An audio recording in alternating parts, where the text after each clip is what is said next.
오늘 하나님의 말씀은 사도행전 1장 1절에서 8절까지가 되겠습니다. 1절씩 우리가 교독을 하도록 하겠습니다. 데오빌레여, 내가 먼저 쓴 글에는 무릇 예수의 행하시며 가르치시기를 시작하신부터 그가 택하신 사도들에게 성령으로 명하시고 승천하신 날까지의 일을 기록하였노라. 해 받으신 후에 또한 저희에게 확실한 많은 증거로 친히 사심을 나타내사 40일 동안 저희에게 보이시며 하나님 나라의 일을 말씀하시니라. 사도와 함께 모이사 그들에게 분부하여 이르시되 예루살렘을 떠나지 말고 내게서 들은 바 아버지께서 약속하신 것을 기다리라. 요한은 물로 침례를 베풀었으나 너희는 몇 날이 못되어 성령으로 침례를 받으리라 하셨느니라. 그들이 모였을 때 예수께 여쭈어 이르되 주께서 이스라엘 나라를 회복하심이 이때이니까 하니, 가라사대 때와 기한은 아버지께서 자기의 권한에 두셨으니 너희의 알 바 아니요. 8절 다 같이 오직 성령이 너희에게 임하시면 너희가 권능을 받고 예루살렘과 온 유대와 사마리아와 땅끝까지 이르러 내 증인이 되리라 하시니라. 아멘. 오늘은 내 증인이 되리라 라고 하는 그런 제목과 있어 같이 은혜를 나누기를 원합니다. 신약의 사복음서인 마태복음, 마가복음, 누가복음, 요한복음이 복음의 실제이신 예수 그리스도께서 공생의 기간 동안 행하신 사역을 기록을 하고 있다고 하면, 사도행전은 예수 그리스도의 약속대로 임하신 성령의 인도로 그리스도의 복음을 널리 전한 사도들의 사역과 그 결과 세워진 초대 교회에 대한 기록이 되어 있습니다. 또한 사도행전은 예수님의 공생의 당시와 성천시의 약속대로 오순절 사건을 통하여 강림하신 성령이 계속하여 초대 교회의 태동과 성장이라는 연속되는 대사건의 원동력이었음을 직간접적으로 시사를 하고 있습니다. 그래서 말이죠, 사도행전을 한편으로는 성령행전이라고 이렇게 부르기도 합니다.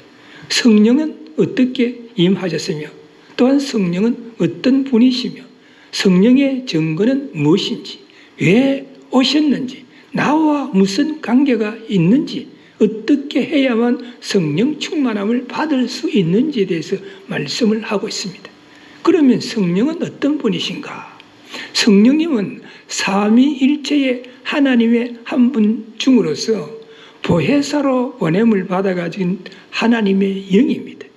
죄와 허물을 죽은 우리 인생들을 중생하게 하시고 침례하게 하시고 내재하시며 인을 치시고 보증이 되는 역사를 이루시는 분입니다. 쉽게 이야기하면 중생케 하시는 역사를 이룬다 하는 것은 죄와 허물로 죽었던 우리 인생들이 예수 그리스도의 대속의 죽으심과 육체적인 부활을 믿을 때에 하나님의 자녀로 거듭나게 하는 역사를 중생케 하시는 역사다라고 이렇게 이야기를 합니다. 또한 침례하시는 역사라고 하는 것은 우리가 예수 그리스도를 마음의 구주로 영접하면은 성령님의 역사하심으로 주님의 몸된 교회의 영적인 유기체로 다시 거듭나게 되는 것을 갖다가 침례하시는 역사라고 하는 겁니다. 내재하시는 역사라고 하는 것은 우리가 예수 그리스도를 마음의 구주로 영접하면 우리의 마음속에 성령님이 함께 하시는 역사를 말합니다. 인을 치신다라고 하는 것은 우리가 예수 그리스도를 마음의 구주로 영접하면 하나님께서 우리로 하여금 하나님의 자녀다라고 하는 것을 인을 딱 친다는 거예요. 어느 부위에 인을 치는가는 우리는 알 수는 없지만 하나님께서 하나님의 자녀라고 인을 치신다는 겁니다. 또한 보증이 되는 역사라고 하는 것은 우리가 예수 그리스도를 마음의 구주로 영접하면 우리가 인생이 끝나고 하늘나라에 가면 영원한 하늘나라에 가게 되는 걸 보증하는 역사를 이야기하는 것입니다. 그러면 이러한 성령에 대한 증거는 무엇인가? 예수님께서 공생의 기간 중에 제자들에게 보혜사 성령을 보내시겠다고 약속의 말씀을 하셨습니다. 요한복음 14장 16절에 보면 내가 아버지께 구하겠으니 그가 또 다른 보혜사를 너희에게 주사 영원토록 너희와 함께 있게 하시겠다라고 약속의 말씀을 하셨습니다. 여기서 보혜사 성령이라고 하는 것은 도와주기 위해서 우리와 함께 계시는 분을 이야기하는 것입니다. 우리에게 위로자가 되시는다 하는 그런 뜻을 가지고 있습니다. 또 우리를 대신해서 말을 해주는 대언자라 하고 하는 그런 뜻을 가지고 있습니다. 그러면 이러한 성령님은 언제 강림을 하셨는가? 사도행전 2장 1절에서 4절에 보면 오순절날이 이미 이름에 저희가 다 같이 한 곳에 모였더니 혼련히 하늘로부터 급하고 강한 바람 같은 소리가 있어 저희 앉은 온 집에 가득하여 불의 해같이 갈라지는 것이 저희에게 보여 각 사람에게 임하여 있더니 저희가 다 성령 충만함을 받아 성령이 말하게 하심을 따라 다른 방언으로 말하기를 시작하니라 라고 말씀하고 있습니다. 그러면 이러한 성령을 사도들은 어떻게 체험을 했는가? 첫째는 말이죠. 기도하면서 성령님을 체험했다라고 사도행전 4장 31절에서 말씀하고 있습니다. 빌기를 따하며 모인 곳이 진동하더니 무리가 다 성령이 충만하여 담대히 하나님의 말씀을 전하려라 라고 말씀하고요. 기도하면서 사도들은 성령을 체험했다는 거예요. 두 번째는 찬양하면서 성령을 체험했다라고 사도행전 16장 25절에서 26절에 말씀하고 있습니다. 밤중쯤 되어 바울과 실라가 기도하고 하나님을 찬미하며 제수들이 듣더라. 이에 혼련히 큰 지진이 나서 옥토가 움직이고 문이 곧 다 열리며 모든 사람이 메인 것이 다 벗겨지니라 라고 말씀하고 있습니다. 또한 말이죠. 말씀을 전하면서 성령을 체험했다는 거예요. 사도행전 10장 44절에 보니까 베드로가 이 말할 때에 성령이 말씀 듣는 모든 사람에게 내려오시니라고 말씀하고 있습니다.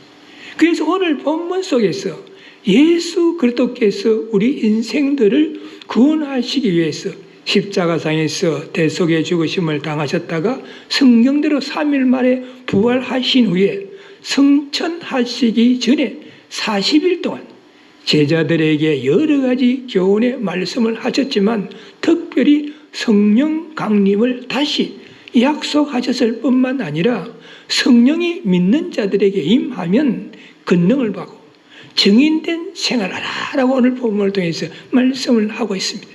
그래서 오늘 본문의 첫 번째 파트인 1절에서 2절에 보면 사도행전의 저자와 수신자가 누구인가를 먼저 말씀하고 있습니다. 여기 보니까 데오빌로여 내가 먼저 쓴 글에는 무릇 예수의 행하시며 가르치시기를 시작하신부터 그의 택하신 사도들에게 성령으로 명하시고 성천하신 날까지 이를 기록하였노라 라고 말씀하고 있습니다. 사도행전의 저자는 누구인가? 사도행전의 저자는요, 누가복음의 저자와 같은 사람으로 보는 것이 전통적으로 일치된 그런 견해입니다. 누가복음은 누가 기록을 했었습니까? 의사인 누가가 기록을 했었습니다. 본 사도행전에서 저자의 이름을 밝히지 아니하였지만 문체에 있었으나 본절에 기록된 데오빌로에게 보낸 두 번째 책이라고 한 것으로 봐가지고 누가복음 다음으로 기록된 책이다라고 볼 수가 있습니다. 그래서 말이죠. 누가복음 1장 3절에 보면 데오빌로 각하에게 글을 쓴다라고 표현을 했었습니다. 2차로는 오늘 본문의 1장 1절에 보면 데오빌로에게 글을 쓴다라고 표현을 하고 있습니다. 누가는 말이죠. 자기 이름을 밝히지 아니하고 늘 우리라고 하는 그런 복수를 사용했었습니다. 그는 우리라고 하는 표현을 통해 가지고 자신이 사도 바울과 동행했음을 우리들에게 말씀을 하고 있습니다. 누가의 말은 인적사항을 한번 살펴보면 누가라고 하는 이 이름의 뜻은 빛나다, 총명하다 하는 그런 뜻을 가지고 있습니다. 수리아 안디옥에서 출생한 헬라인입니다. 직업은 의사였고 디도의 형제로 추정되는 그러한 사람입니다. 바울의 선교 여행에 최후까지 함께 동참을 했던 그러한 인물입니다. 그러면 이 사도행전의 수신자는 누구인가? 본절에서 데오필로라고 하는 표현을 통해 가지고 수신자를 갖다가 밝히고 있습니다. 내가 먼저 쓴 글에는 하는 것은 누가복음을 가리키는 것입니다. 데오필로 각하를 위해 누가복음과 사도행전을 기록했다라고 우리는 볼 수가 있습니다. 이 글은 말이죠, 로마 황제의 근친이요, 총독 이상의 신분을 가진 데오필로 각하에게 보낸 것이지만 로마의 많은 독자들을 생각하고 썼더라고 볼 수가 있습니다. 교양이 있는 로마 인사에게 기독교가 무엇인지 알리는 변정론적인 그런 성격을 가진 그런 글입니다. 그러면 누가는 오늘 본문을 통해서 우리에게 무엇을 교훈하고 있는가? 오늘 본문의 두 번째 파트인 3절에서 5절에 보면 예수님께서 부활하신 후에 제자들에게 주신 교훈의 말씀을 하고 있습니다. 예수님께서 부활하신 후에 제자들에게 어떤 교훈을 주셨는가? 첫째는 예루살렘을 떠나지 말라라고 3절에서 4절 전반절에 말씀하고 있습니다. 이게 보니 해 받으신 후에 또한 저희에게 확실한 많은 증거로 친히 사심을 나타내사 40일 동안 저희에게 보이시며 하나님 나라의 일을 말씀하시니라. 사도와 같이 모여서 저희에게 분부하여 가라사대 예루살렘을 떠나지 말고, 여기서 말이죠, 해 받으신 후에라고 이렇게 표현하고 있고 다른 성경에서는 고난 받으신 후에라고 이렇게 표현하고 있습니다. 본질에서는 예수님께서 우리 인생들을 구원하시기 위해서 십자가상에서 대속의 죽으심을 당하셨다가 성경대로 3일 만에 부활하신 후에 성천하시기 전까지 약 40일간의 행적에 대해서 말씀을 하고 있습니다. 예수님의 말이죠, 그 공생애는 광야에서 40일 동안 금식 기도하심으로 시작을 해가지고 사망 근세를 이기고 부활하신 후 40일로 마쳤었다고 우리는 볼 수가 있습니다. 예수님께서는 부활하신 후에 40일 동안 10여 차례 제자들에게 나타나셔가지고 확실한 많은 증거를 보이시면서 다시 한번 하나님 나라의 일을 말씀하셨을 뿐만 아니라 분부의 말씀을 하셨습니다. 그 분부의 말씀 중에 하나가 예루살렘을 떠나지 말라. 그러나 말이요, 그 당시의 상황으로 봐가지고 예수님의 제자들이 예루살렘을 떠나지 아니하고 그대로 그것에 머물러 있는 것은 대단히 위험한 일이었습니다. 왜냐하면 예루살렘 성 안에는 예수님의 처형을 놓고 예수님을 쫓는 무리들을 투옥시키고 예수님을 따르는 자들을 잡아다가 살해하려고 하는 교권주의자들의 마수가 움직이고 있었기 때문인 것입니다. 흩어졌던 제자들이 예수님의 부활을 보고 다시 예루살렘에 모였지만은 이제 예수님께서 성천하시면 그들이 예루살렘을 떠나지 않는다라고 하는 것은 바로 공포와 불안의 생활을 의미했기 때문인 것입니다. 그러나 예수님께서는 사랑하는 제자들에게 예루살렘을 떠나지 말라라고 분부의 말씀을 하셨어요. 왜 예수님께서 예루살렘을 떠나지 말라고 말씀을 하셨을까요? 첫째는 예루살렘은 단합의 장소였기 때문인 것입니다. 이스라엘 백성들은 예루살렘 성전을 중심으로 한 마음 한 뜻으로 모였습니다.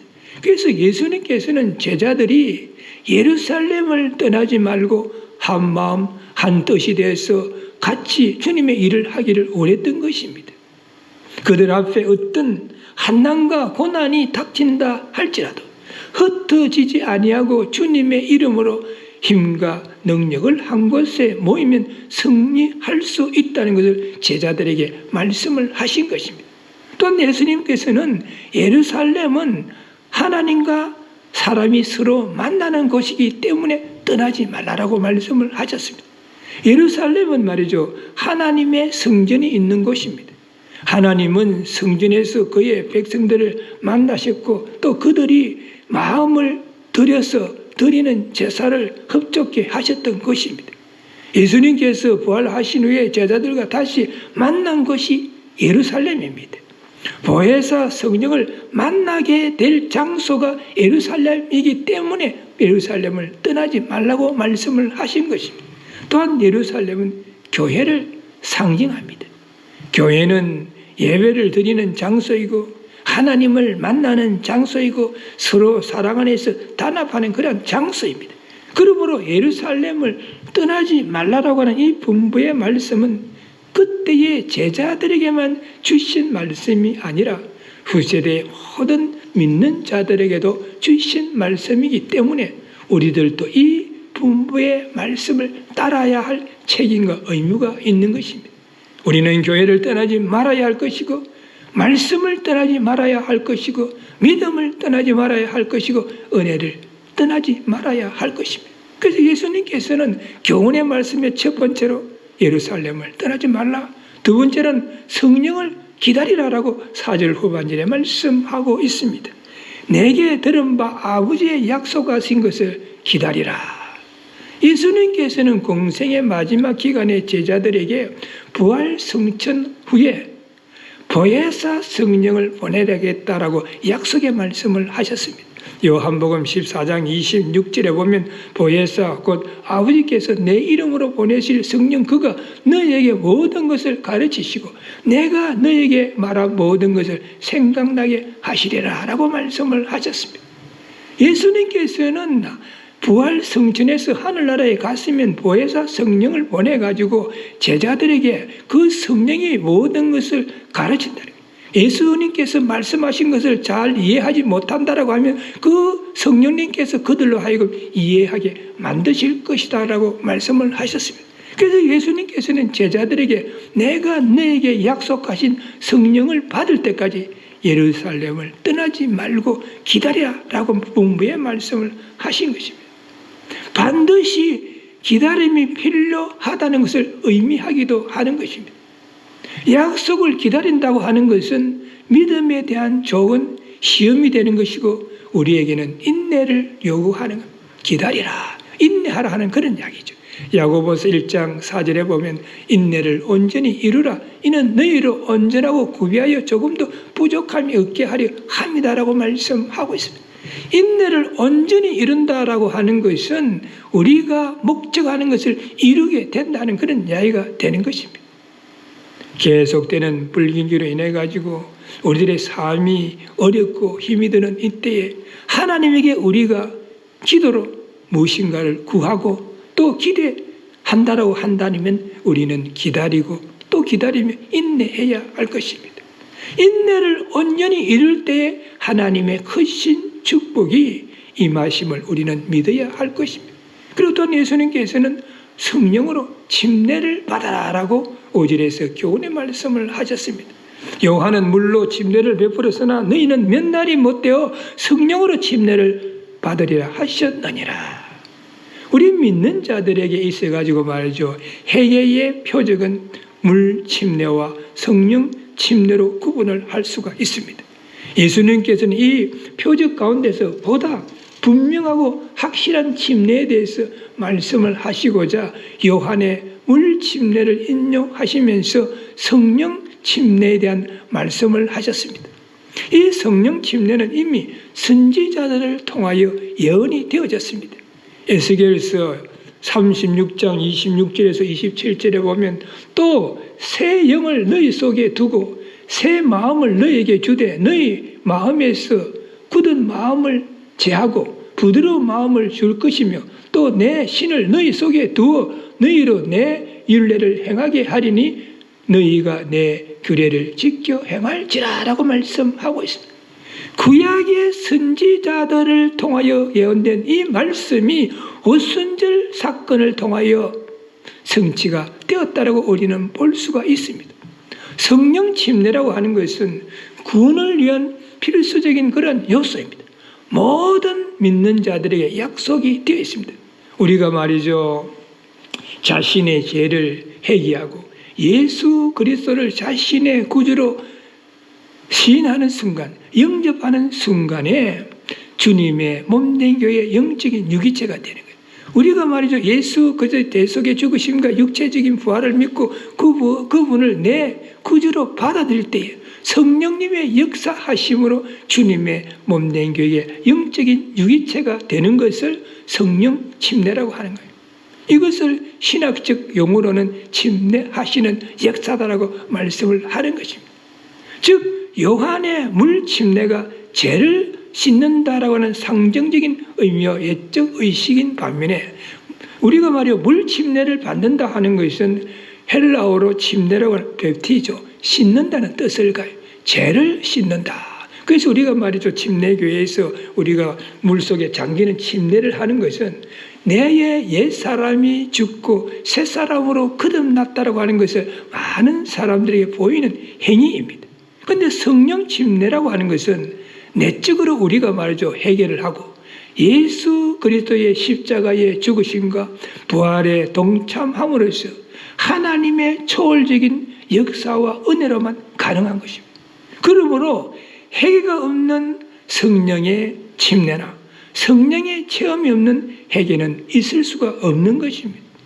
성령의 침례를 통해서 우리의 옛사람이 죽고 새사람으로 거듭나는 변화를 우리는 경험하게 되는 것입니다. 고린도후서 5장 17절에 보면 누구든지 그리스도 안에 있으면 새로운 피조물이라 이전 것은 지나갔으니 보라 새 것이 되었다라고 말씀하고 있습니다.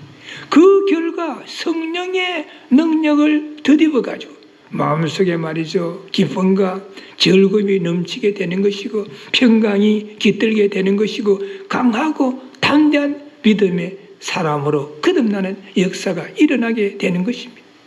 예수님의 제자들은 예수님의 분부대로 예루살렘을 떠나지 아니하고 머물면서 예수님께서 약속하신 성령을 기다렸습니다.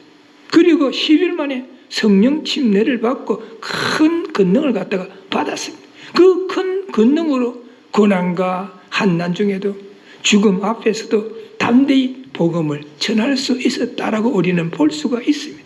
이러한 사실을 통해서 우리는 바른 믿음의 자세를 갖다가 배울 수가 있는 것입니다. 그래서 예수님께서는 부활하시고 나서 성천하시기 전 40일 동안 제자들에게 3가지 교훈을 주십니다. 예루살렘을 떠나지 말라라고 말씀을 하시고, 그리고 또한 물침례, 성령 침례를 받으라라고 또 말씀을 하셨습니다. 그러고 나서 예수님께서는 오늘 본문의 3번째 파트인 6절에서 8절에 와가지고는 성천하시기 전에 마지막 명령을 하시고, 너희들이 나의 교훈을 받았다라고 하면 이제는 이 명령을 지켜 행하라라고 말씀하고 있습니다. 첫 번째는 하나님의 때를 기다리는 6절에서 7절에 말씀하고 있는데 6절에 보니까 저희가 모였을 때에 예수께 묻자와 가로되 주께서 이스라엘 나라를 회복하심이 이때니까 하니, 아마도 제자들은 예수님의 분부의 말씀에 흥분된 마음을 가진 듯합니다. 예수님의 공생의 기간 동안 제자들은 이스라엘의 회복을 갖다가 정치적인 회복으로 잘못 이해해가지고 예수님이 말이죠, 이 땅을 다스리시고 통치하신다는 말의 의미를 갖다가 현세적으로 이해를 했습니다.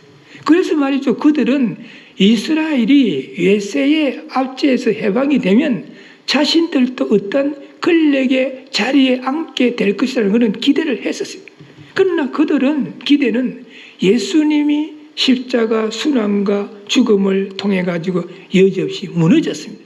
그런데 예수님이 사망 근세를 이기고 다시 부활하시 가지고 제자들에게 하나님의 약속하신 것을 기다리라 이렇게 말씀을 하니까 또 오해를 하고 진문을 합니다. 이에 대해서 예수님께서 7절에 답변을 하십니다.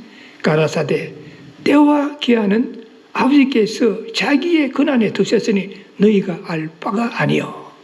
하나님의 계획하신 때가 되면 이스라엘이 회복될 것임을 성경에 약속이 되어 있습니다. 그러나 그 약속 역시 정치적인 것이 아니라 구속사적인 것이기 때문에 너희가 알 바가 아니라 하나님의 은혜 안에 속가 있다는 것을 제자들에게 분명히 말씀을 하시면서 그보다도 너희가 먼저 해야 할 일이 있다는 거예요.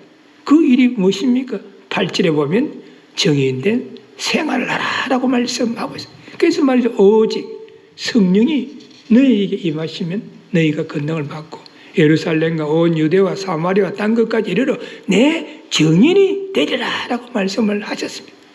본질에서는 오직이라고 하는 말에 강조점이 있습니다. 즉 완성된 하나님의 나라가 도래할 때와 기한을 알려고 하지 말고 하나님의 나라가 완성되는데 최우선 과제인 복음 전파의 최선의 노력을 다하는 정인된 생활을 하라고 예수님께서 명령을 하셨습니다. 그러면 우리는 어떻게 정인된 생활을 할 수가 있겠습니까? 예수님께서는 첫째로 성령의 권능에 의지해가지고 정인된 생활을 하라고 말씀하고 있습니다.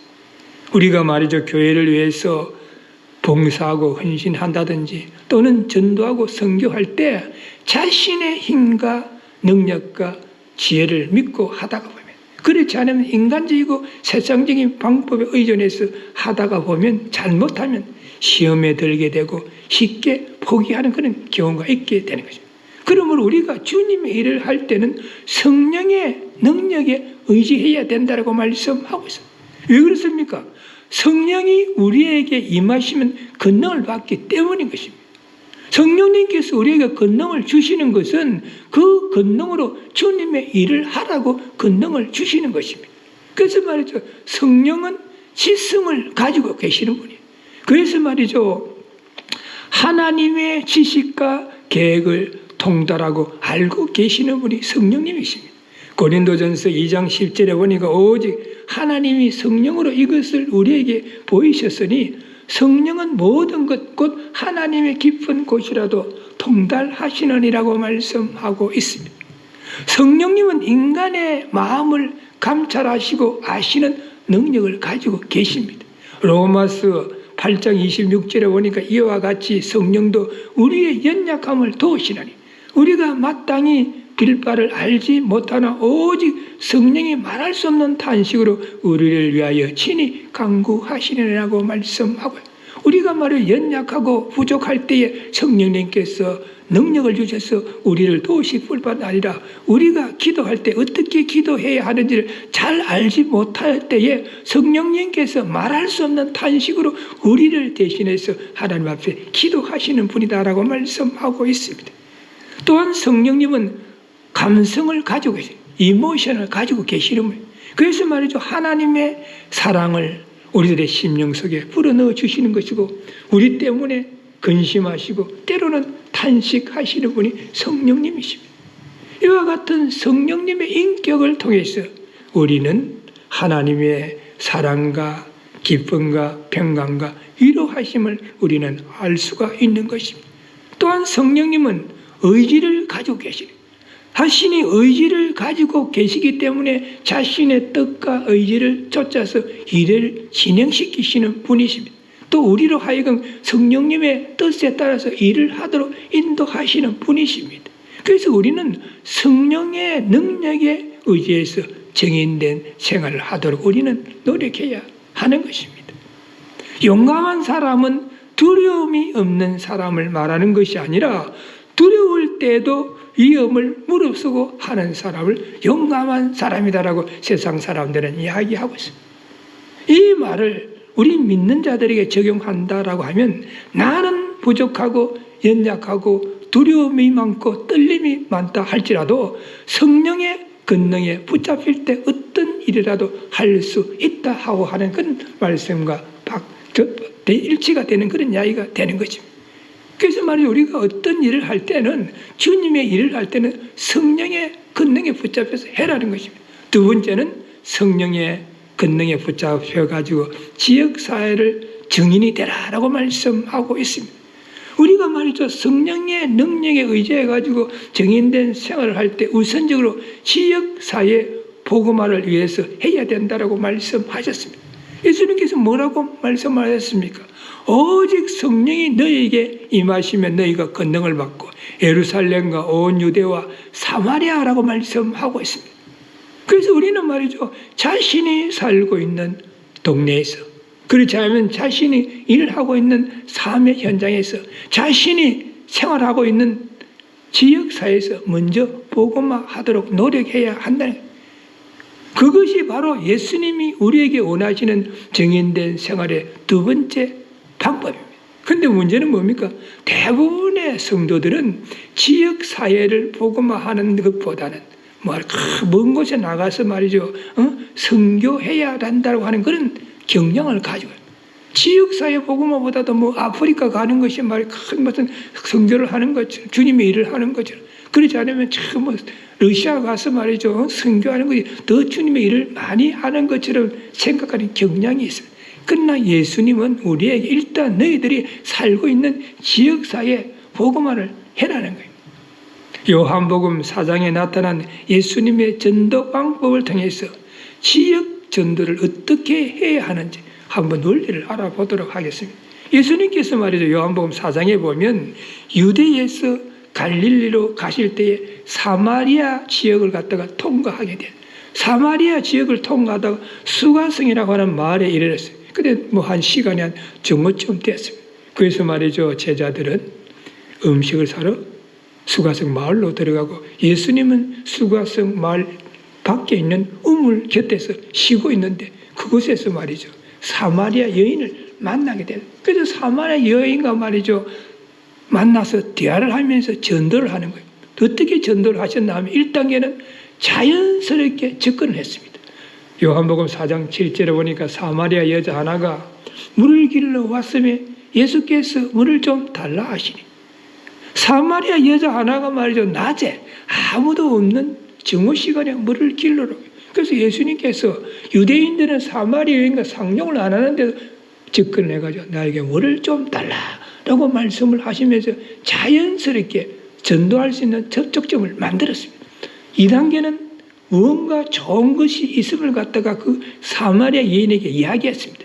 요한복음 4장 14절에 보면 내가 주는 물을 먹는 자는 영원히 목마르지 아니하려니 나의 주는 물은 그 속에서 영생하도록 솟아나는 샘물이 되리라 라고 말씀하셨습니다. 하나님의 선물은 은혜와 믿음으로 구원을 받을 수가 있고 자신이 주는 생수를 통하여 영생을 얻을 수 있다라고 예수님께서 말씀을 하신 거예요.